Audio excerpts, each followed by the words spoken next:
قاتل کی رہائی۔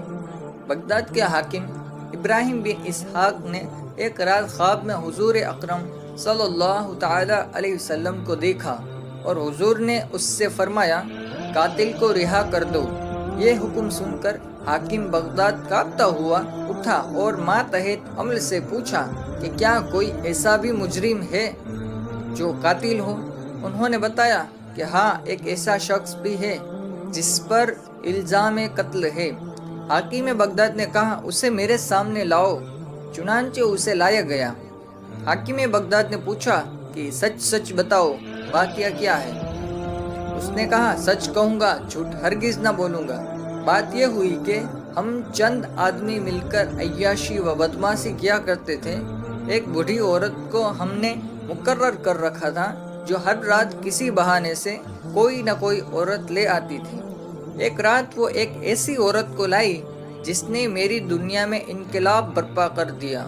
بات یہ ہوئی کہ وہ نوارد عورت جب ہمارے سامنے آئی تو چیخ مار کر اور بے ہوش ہو کر گر گئی۔ میں نے اسے اٹھا کر ایک دوسرے کمرے میں لا کر اسے ہوش میں لانے کی کوشش کی، اور جب وہ ہوش میں آ گئی تو اس سے چیخنے اور بے ہوش ہونے کی وجہ پوچھی۔ وہ بولی اے نوجوان، میرے حق میں اللہ سے ڈر۔ پھر کہتی ہوں کہ اللہ سے ڈر۔ یہ بڑھیا تو مجھے بہانے ہی بہانے سے اس جگہ لے آئی ہے۔ دیکھ، میں ایک شریف عورت ہوں اور سیدہ ہوں۔ میرے نانا رسول اللہ صلی اللہ تعالی علیہ وسلم اور میری ماں فاطمہ زہرا ہے۔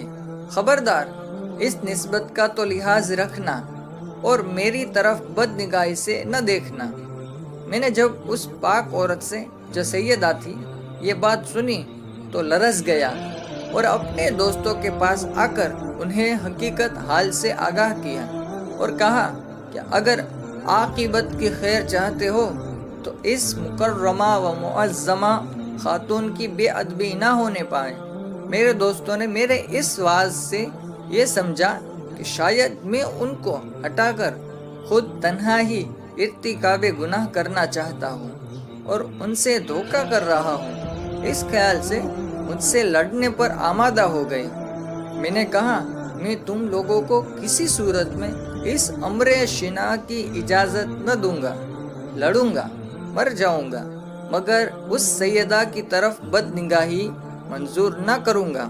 چنانچہ وہ مجھ پر جھپٹ پڑے اور مجھے ان کے حملے سے ایک زخم بھی آ گیا، اور اسی آسنا میں ایک شخص جو اس سیدہ کے کمرے کی طرف جانا چاہتا تھا، میرے روکنے پر مجھ پر جو حملہ آور ہوا تو میں نے اس پر چھری سے حملہ کر دیا اور اسے مار ڈالا۔ پھر اس سیدہ کو اپنی حفاظت میں لے کر باہر نکلا تو شور مچ گیا۔ چھری میرے ہاتھ میں تھی، میں پکڑا گیا اور آج یہ بیان دے رہا ہوں۔ حاکم بغداد نے کہا جاؤ، تمہیں رسول اللہ صلی اللہ تعالی علیہ وسلم کے حکم سے رہا کیا جاتا ہے۔ اس واقعے کا باحوالہ حجت اللہ علی العالمین صفحہ 813۔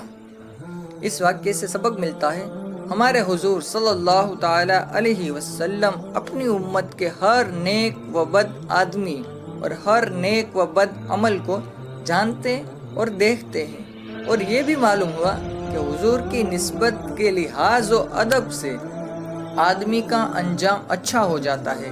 لہٰذا ہر اس چیز کا دل میں ادب و احترام رکھنا چاہیے جس کا حضور صلی اللہ تعالی علیہ وسلم سے تعلق ہو۔ سبحان اللہ۔ واقعہ پسند آیا ہو تو لائک کریں، شیئر کریں اور چینل کو ضرور سبسکرائب کریں۔ علم نور ہے۔